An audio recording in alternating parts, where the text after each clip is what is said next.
ஏலக்காய் போட்டு சாப்பிடணும். சாப்பிடலாமா?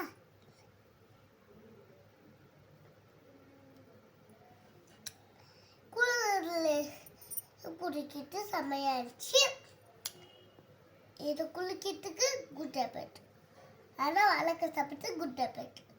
அந்த ஐஸ்கிரீம் சாப்பிட்டா குளிராக இருக்கும்.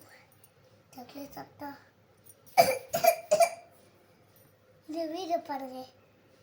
அந்த வீடியோவில் நானும் ஷேர் பண்ணுறேன்.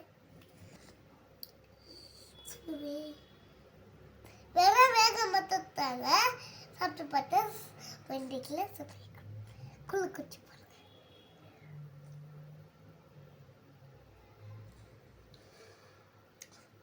இப்பெல்லாம் கையில் போட்டு காட்டிங்க, ஸ்டாலை போட்டு குடிக்கணும்.